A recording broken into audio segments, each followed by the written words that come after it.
안녕하세요. 결혼한 지 8년 차 되는 주부입니다. 저한테 있었던 속 시원한 사이다 사연 하나, 저도 이렇게 여러분께 들려드리고 싶어 준비했습니다. 저는 5살 난 딸아이 키우고 있어요. 저는 어렸을 때 부모님과 함께 미국으로 이민을 가서 자란 교포이고요. 남편은 미국에서 만났는데 그 당시에 혼자 공부하러 온 유학생이었어요. 친정아버지가 미국에서 사업을 몇 개 하고 계시거든요.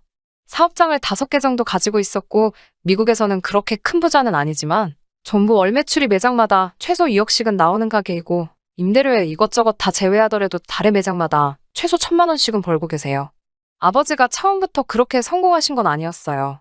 맨몸뚱이로 미국에 가셔서 먼저 자리 잡으신 친척분의 집 단칸방에서 시작을 하셨고 월세방을 전전하시며 끝끝내 이뤄내신 성공이었습니다. 미국은 어린아이가 혼자서 집에 있으면 안 돼요. 그래서 제가 학교를 다녀오면 어머니는 저를 일터에 데리고 나가셔서 접시 닦는 일 같은 걸 하셨고 아버지는 낮밤으로 하루에 2가지 일을 하시면서 돈을 모으셨습니다. 처음 집을 살 수 있을 정도로 돈을 모으셨을 때 주변의 반대에도 불구하고 아버지는 집을 선택하는 대신에 본인의 작은 사업을 시작하셨어요. 사업이 어느 정도 자리 잡은 뒤에도 우리 집을 갖는 건 가장 나중의 일이었고 아버지는 그 대신에 가게 수를 늘려가셨죠. 그렇게 참아가시면서 제가 대학교에 들어가던 해에 드디어 집을 장만하게 되셨습니다. 어머니도 아버지도 비좁아 터진 월세방에 한이 맺히신 게 있어서 방 5개에 지하실이 딸린 3층짜리 커다란 집을 갖게 되었습니다. 제가 외동이라 셋이서 살기에는 너무 큰 집이었지만 그 당시에 그런 건 신경도 쓰지 않았고 마냥 좋기만 했어요. 다시 남편 이야기로 돌아와서 시가가 넉넉한 형편이 아니었고 남편도 집안의 반대를 무릅쓰고 혈혈단신으로 공부하러 미국으로 건너온 상황이었습니다. 남편은 혼자 유학 생활을 하며 생활비 및 학비를 벌기 위해 짬이 나는 시간마다 친정아버지 소유 사업장에서 아르바이트식으로 일을 했었어요. 원래는 유학생 신분으로는 미국에서 일을 할 수 없는데 한국 사람들끼리는 서로 돕자는 의미로 쉬쉬하면서 일을 시켜주는 경우가 덜어 있거든요. 남편이 일도 곧잘 하는 데다가 성실한 편이었기 때문에 그 모습을 좋게 본 아버지는 남편 사정을 생각해서 이것저것 챙겨주셨어요.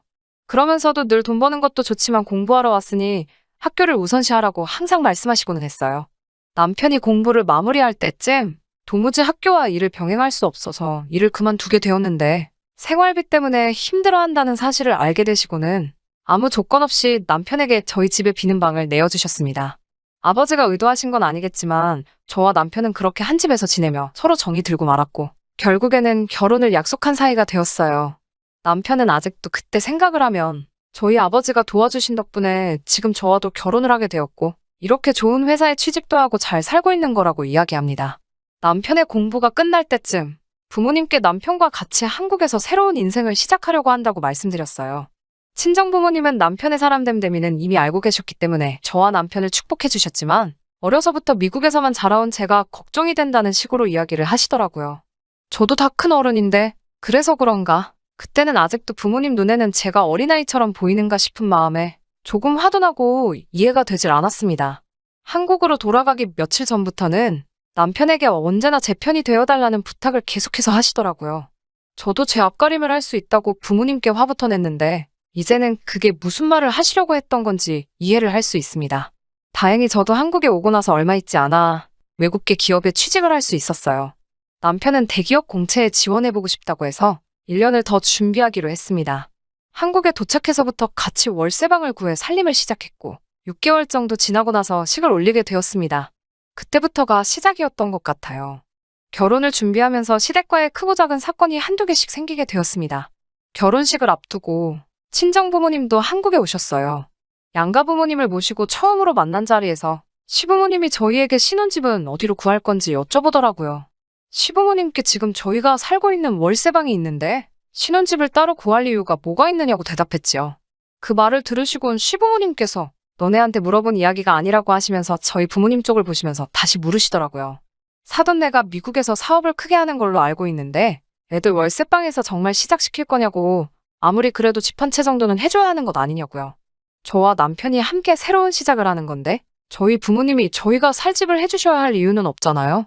저희 부모님도 월세방에서 시작하셔서 성공을 일궈내셨고 그걸 보고 커온 저였으니 그게 당연한 수순이라고 생각했어요. 다행히 친정부모님도 저와 남편의 신혼집을 월세방부터 시작하게 하실 생각은 없으셨고 위치 좋은 곳에다가 신축 아파트 전세를 마련해 주셨어요. 애초에 부모님 도움을 받을 생각은 없었지만 그래도 비좁고 교통도 별로였던 월세방보다는 좋기는 좋더라고요. 집을 해주시면서 혼수나 예단은 생략하기로 했는데 친정부모님 덕분에 그동안 회사에 다니면서 모아두었던 돈이 여윳돈이 되어버린 상황이라 시가 식구들에게 제 나름대로 조그마한 선물을 준비하기로 했습니다. 시가 식구들을 시댁에 불러놓아 선물 전달식을 했어요. 그런데 다들 반응이 영 아니더라고요.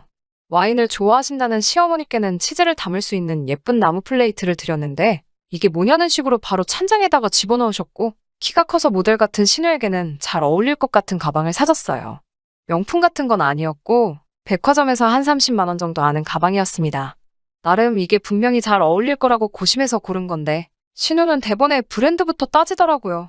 요즘 자기 또래 중에 누가 여기 브랜드 가방을 드냐고 저보고 안목이 형편없다고 하면서 투덜대더라고요. 섭섭해 있는 와중에 시어머니께서 난 또 뭐라고 온 가족을 부르길래 뭐 대단한 거나 줄 알았는데 별것 아니라면서 불러 모은 김에 밥이나 먹으러 가자고 온 가족을 데리고 나가셨습니다. 먹는데도 눈치가 보여서 그때 계산도 제가 하고 말았어요. 결혼식이 끝나고 얼마 안 있어서 미국에 돌아가신 부모님께서 연락이 왔어요. 저희는 친척들도 미국에 있고 아버지가 사업을 하시면서 한국 교민들하고도 계속 좋은 관계로 지내오셨기 때문에 그 사람들을 위해서라도 미국에서도 한번 결혼식을 올리면 좋겠다고 하셨어요. 원래 회사를 다니기 시작한 첫 해에는 휴가를 낼 수가 없었기 때문에 회사의 사정을 잘 설명하고 한 달간 휴직을 하기로 했습니다. 남편은 아직도 취직 준비 중이었기 때문에 가서도 공부할 것들을 챙겨서 같이 미국으로 향했어요. 시간은 한 달 정도로 결혼식을 준비하기에는 굉장히 짧은 기간이었으니 친정부모님과 저, 남편은 굉장히 바빴습니다. 그런데 식날이 바로 2주 정도로 다가오는데도 시가에서는 언제 오겠다는 말이 없으셨어요. 몸이 달아올라 제가 직접 전화를 드렸더니 전혀 생각하지도 못한 대답을 해왔습니다. 한국에서 결혼식은 이미 다 끝난 일이고 거기서는 사돈네가 원해서 하는 건데 우리까지 우리 돈 내고 가야 하니? 세 사람이 미국 가는 비행기표 값이 얼만지나 알고 하는 이야기니? 라고 하시면서 대놓고 비행기표를 사놓으라는 식으로 이야기를 하더군요. 남편과 부모님한테는 도무지 이 사실을 말할 수가 없어서 울며 겨자 먹기로 결국 또 제가 모아놓은 돈으로 비행기표를 끊어드렸습니다. 2주 남짓한 기간인데 캐리어는 얼마나 큰 걸 가지고 오셨는지 차 2대로 겨우겨우 시가 가족들을 태워서 집으로 향했습니다. 차 안에서 신우가 하는 말이 언니, 다음번에 미국으로 초대하실 때는 우리 엄마 아빠 자리라도 비즈니스로 끊어주세요. 아주 불편해서 허리가 접히는 줄 알았잖아요. 이럴 때라도 돈 많은 집 며느리 가지고 계신 것 좀 누리시고 언니도 그참에 효도도 하는 거죠. 라고 하면서 불평불만을 늘어놓더라고요. 다행히 친정아버지나 남편이 그건 못 들은 것 같아서 어색하게 알겠다고 웃으며 부랴부랴 넘겼습니다. 집으로 도착하니 시간이 어둑어둑해져 있더라고요. 마중을 나간 동안 어머니가 저희 집 뒷마당에서 바베큐 파티를 준비해 놓으셨어요. 식사가 끝나고 시가 식구들을 데리고 집으로 들어왔어요. 미국에서는 손님 초대를 하면 직구경을 시켜주는 문화가 있거든요. 직구경을 하시면서 시어머니가 저까지 보내고 이제 2분만 남으셨는데 집이 쓸데없이 넓기만 하네요. 역시 한국 아파트가 좋아라고 하셨어요. 대충 듣기에도 비아냥대시고 있다는 느낌을 받았는데 그 말에 친정부모님은 넉살 좋게 웃으시며 그 덕분에 손님방이 많이 남으니 맘에 드는 방에다가 짐 푸시고 그 방을 쓰시면 된다고 대답하셨죠. 그랬더니 시어머니께서 도끼눈을 뜨시고는 아니 어떻게 손님 초대해놓고 어찌 자기 집에다 방을 내어줄 수가 있냐고 하시며 호텔을 잡아달라고 더부살이하는 느낌 들어서 도무지 편하게 있을 수가 없을 것 같다시며 성화를 내셨습니다. 신우도 거기서 대번에 집도 이렇게 크고 듣던 대로 돈도 많으신 것 같은데 다른 사람도 아니고 먼 길 비행기 타고 온 사돈 집에 너무 돈을 아끼시는 것 아니냐며 비행기도 그렇고 바쁜 사람들 초대해놓고 야박하게 구실 필요가 있냐며 옆에서 한마디 거들더라고요. 친정아버지 표정을 보니 화가 많이 나신 듯 보였지만 고개 숙이고 부끄러워하는 남편을 보더니 이해를 하신 건지 별말은 하지 않고 시가 식구들이 원하는 대로 해줬습니다. 결국은 집에서 45분 거리에 있는 시내까지 나가서 호텔을 잡아주고 왔습니다. 돌아오는 차 안에서 남편이 저에게 화를 내더라고요. 저보고 혹시 비행기표를 사준 거냐고 왜 그랬냐고 화내면서 언성을 높이다가 그 후에는 저에게 사과를 했어요. 미리 말해주지 못해 미안하다고 자기도 사실 저와 결혼하면서 시가의 이런 모습을 알고 있었기 때문에 걱정했다고 하면서요. 자기 유학을 반대한 것도 당장 자기가 졸업하자마자 취업해서 생활비를 보태야 하는데 돈을 더 쓰겠다고 하니 반대를 한 거고 그래서 아무런 지원을 받을 수 없었던 이유를 설명해 줬습니다. 그런 시댁의 모습이 너무 싫지만 하지만 가족인데 어떻게 저버릴 수 있겠냐면서 너무 고통스러워 하더라고요. 그 모습이 안쓰러워서 아무 말 못하고 있었는데 운전을 하고 계시던 친정아버지가 남편을 나무라지 않고 이해한다고. 결혼은 일륜지대 사이고 이제 한 가족이 되었으니 남편의 일은 우리 가족의 일이나 마찬가지라고 하시며 오히려 어려운 일이 있으면 꼭 상의하라고 하셨어요. 남편은 그 말에 꺼이꺼이 울면서 몇 번이고 감사하다고 대답했고 저에게는 두 번 다시 결혼식 이후로 아무런 상의 없이 시가에 무엇을 해준다거나 하는 일은 없도록 해달라고 부탁을 했어요. 시댁 식구들은 애초에 결혼식 준비는 도와줄 생각도 없었던 것 같습니다. 오히려 결혼식보다 이왕 온 김에 미국 관광을 하러 왔다는 느낌이 더 들었어요. 호텔은 심심해 죽겠다면서 나이아가라 폭포 관광여행을 끊어달라고, 본인들은 결혼식 날에만 참석하면 되는 것 아니겠냐고 하더라고요. 친정아버지는 남편의 상황을 전부 이해하신 듯 그러자꾸나 하시고 시가 식구들이 원하는 대로 다 해줬습니다. 그리고 그렇게 미국에서 결혼식을 끝내고 시가와는 최대한 접촉을 피해가며 두 사람만의 행복한 결혼 생활을 시작했습니다. 그리고 결혼 2년 차에 우리 가정에 축복이 찾아왔어요. 첫 아이를 갖게 된 거죠. 축복이가 태어나고부터 친정 부모님께서도 한국에 더 자주 드나들게 되었어요. 손주가 그렇게 예쁜지 계절마다 한 번씩은 꼭 나오셔서 손주와 시간을 보내고 가셨어요. 그에 반해 시가 식구들은 손주며 조카며 별로 관심이 없어 보이더라고요. 차라리 그런 무관심이 더 편했어요. 친정 부모님께서 생각보다 자주 한국에 방문을 하시게 되니 지낼 곳이 마땅치 않으셨는지 한국에 집을 하나 구입하셨습니다. 강원도에 있는 바다가 보이고 정원이 딸린 전원주택을 하나 구하셨어요. 손주 보러 오신 건데 집을 가까이 구하지 그랬냐고 물으니 은퇴하시게 되면 한국으로 여기민을 오시는 것도 생각하고 계시다고, 그때가 되면 공기 좋은 곳에서 조용히 살고 싶어 정한 거고, 애초에 축복이를 보러도 워낙에 짧은 일정으로 오시니까 사실 계시는 기간 동안은 저희 집에 머무셔도 되니 문제가 없었죠. 부모님이 미국에 계신 동안 저는 그 집을 일주일에 딱 한 손님만 받고 주말에 제가 내려가서 정리하고 오는 식으로 펜션식으로 운영을 해볼까 하는 생각에 제 소셜페이지에 글을 올렸어요. 사업으로 크게 하려는 생각은 없었고 그냥 부수입이 생기면 좋겠다는 생각이었습니다. 그런데 그 글을 본 신우가 결혼 전에 친구들하고 추억여행을 한번 가보고 싶다고 자기가 그 집을 하루만 쓰면 안 되겠냐고 물어오더군요. 물론 무료로 말이죠. 평소에는 연락 한번 없다가 또 그렇게 자기 이숙 챙길 거리가 생기니 얄밉더라고요. 말도 더 길게 하고 싶은 생각도 없고 거절해봐야 또 돈 많은 집 어쩌고 하면서 궁시렁댈 것이 뻔해서 그렇게 하라고 하고 열쇠를 숨겨놓은 곳을 알려줬어요. 제가 관리하기도 하고 지역이 워낙 멀기도 해서 보안상의 이유로 강원도 그 집에 현관문이 열리게 되면 현관문과 입구 쪽 카메라가 저에게 자동으로 전송이 되게 해놓았어요. 그런데 신우랑 같이 그 집을 찾은 사람은 신우가 말한 본인의 친구들이 아니었습니다. 신우가 어떤 남자와 단둘이서 집 안으로 들어가는 사진이 제 폰으로 전송이 됐어요. 심지어 그 남자는 결혼하기로 한 사람도 아니었고요. 친구랑 추억여행을 한다고 했으니 저는 처음에는 정말 친한 이성 친구겠거니 싶었죠. 남녀 사이에 절친이 될 수도 있잖아요. 하지만 신우가 그 집을 다녀간 다음 주말 청소하러 내려간 강원도 집에서 저는 경악을 금치 못했습니다. 신우가 그 집을 사용하고 나서 제가 직접 청소 같은 자잘한 관리를 한다는 사실은 생각도 못했는지 아주 말 그대로 난장판을 만들어 놓은 상황이었습니다. 주방 집기들도 다 꺼내놓고 설거지는 물론 음식 쓰레기조차 따로 모아놓지 않은 채였고 그로 인해 집안은 악취가 진동을 하더라고요. 속으로 욕을 겨우겨우 참아가면서 정리를 다 해놓고 방 정리를 하러 2층으로 올라갔습니다. 그런데 뭔가 이상하더라고요. 방이 3개 딸린 집인데 방 2개는 문을 열었던 흔적도 없었습니다. 친구와 같이 갔으니 방 2개를 사용했을 거라 생각했는데 신우는 창문으로 바다가 보이는 안방만 사용했던 것 같았어요. 그런데 방 청소를 하면서 아주 역겨워 죽을 뻔했습니다. 신우가 데려온 그 사람이 무슨 상대인지는 모르지만 그 방에서 두 사람이 서로 사랑한 흔적들을 온 방 안에다가 뿌려놓고 갔더군요. 치우다 여기저기 묻은 끈적끈적한 것들 때문에 도무지 참을 수가 없어서 신우에게 이게 무슨 경우냐고 전화를 했습니다. 신우가 대번에 거기에 언니가 왜 있냐면서 울고불고 난리더라고요. 제발 결혼할 사람에겐 말하지 말아달라고 빌면서 말이죠.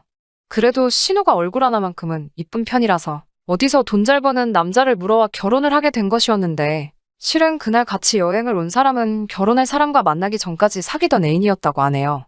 신우가 저에게 2번 다시 귀찮게 안 할 테니 제발 모르는 척 해달라고 이 결혼을 꼭 하고 싶다고 울며불며 필길래 그렇게 해줬어요. 결혼한 그 남자한테는 정말 미안한 일이지만 제 마음의 평화도 중요했기 때문에 그러기로 했어요. 그날 이후로 거리도 너무 멀고 돈 얼마 더 벌자고 모르는 사람들이 집을 사용하게 하는 것이 본전도 안 되는 것 같아 펜션식으로 운영을 하는 건 포기하기로 했습니다. 그 집은 그냥 한동안 빈집으로 내버려뒀어요. 그러던 어느 날 시부모님에게서 연락이 왔어요. 요즘 시국이 이렇다 보니 본인들 안전할 생각에 서울을 떠나서 살아보고 싶다고 하시면서 그 집을 내어달라고 하시더라고요. 집이 사람 손이 타야지 관리가 된다면서 자기들이 살면서 관리까지 해줄 테니 관리비 명목으로 돈도 조금씩 내놓으라는 식으로 말하셨습니다. 친정부모님이 오셔도 거의 저희 집에서 같이 머무시는 것도 다 안다며 너는 뭐가 그렇게 불만이라 시부모인 자기들한테 빈집 내어주는 게 그렇게 아까운 게냐며 치사하다고 따지시더라고요. 막무가내로 본인들이 거기서 살겠다고 하시는 말에 끝까지 안 된다고 대답했습니다. 미국에도 그렇게 큰 집이 있으면서 저희 부모님 보고 아주 사치스럽고 허영심이 보통이 아니라며 욕심이 아주 많다며 비아냥대셨어요. 그 집은 결국 사람 손이 안 타서 폐가가 될 거라며 안 좋은 말들을 퍼부으시더라고요.